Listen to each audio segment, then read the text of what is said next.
Napatawag po ako. Jello, anak. Ingatan mo ang sarili mo, ha? Kumain ka sa oras. Kumain ka ng fruits at saka vegetables. Delikado na ngayon, kaya huwag kang magpapagabi sa kalsada. Teka, ano pa? Magiging okay lang po ako. Tatawag ka lagi pag may kailangan ka. Wala na po akong kailangan. Palagi mo kaming bibisitahin, ha, anak?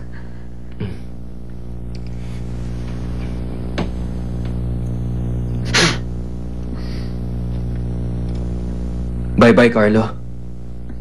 Kuya.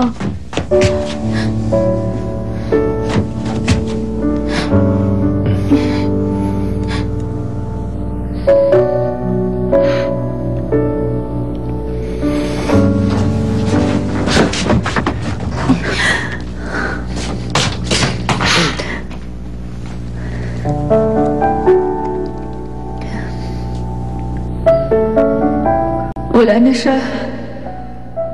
Umalis na talaga siya rito. Sayang.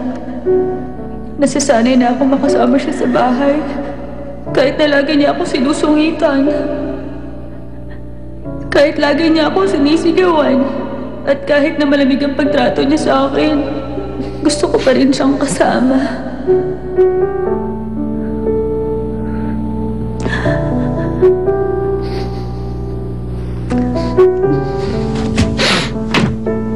Honey, huwag ka nang umiyak. Tumahan ka na. Hindi naman masyadong malayo ang pupuntahan niya. Saka bibisitahin naman niya tayo eh. Tama na.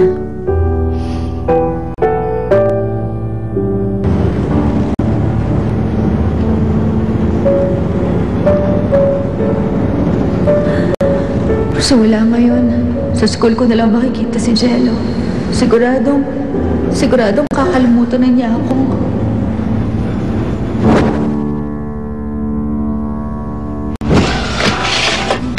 Dalawang order pa ng king size pork cutlets! Honey? Mina, mukhang bumalik na naman yung dating honey.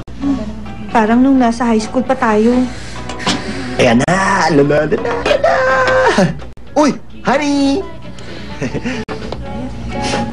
May pahamham ka pa? Mukhang good mood ka ngayon. Tama ka dun! Paano hindi? Wala na ako kailangang alalahanin pa sa buhay ko. Panatag na ang kalooban ko. Feeling ko, natalo ko na si Jeno sa isang matinding duelo o labanan. Hindi magtatagal, magkakasama na kaming dalawa ni Honey. Magiging happy na kami. Okay, enjoy your meal!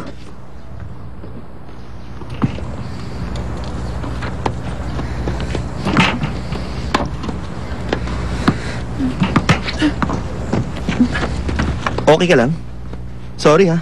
Para saan? Ano ba problema niya? Ang weird niya. Hayaan mo na. Ang alam ko, lumipat na si Jello ng tinitirahan. Talaga? Yun siguro ang dahilan. Mag-practice na tayo. Hindi umatid ng practice si Jello. Alam ko nang mangyayari to. Kaya lang, umasa pa rin ako. Aneo! Ayusin mo ang pagpulot sa bola! Okay. Ay, palagi kang wala sa sarili. Honey! Manlibre ka naman mamaya ng dinner. Ayoko. Ganon? Sayang naman. Akala ko makakapagkwentuhan tayo. Meron pa naman ako impormasyon tungkol kay Jello Baek. Kung ayaw malaman, okay lang. Practice na tayo. Fine na ako! Ililibre kita! Malilibre na ako! Malakas ako kumain. Talaga? Huwag ka mag-alala. Hindi naman mahal doon sa kakainan natin eh. Sabihin mo na sa akin. Ano bang alam mo, ha? Yung impormasyon? Wala kami tinatago ni Jello na kahit ano sa isa't isa. Forma na sasabihin ko.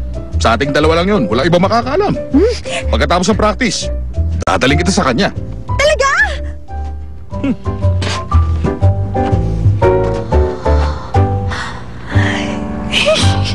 Hindi ko na pala nagpasin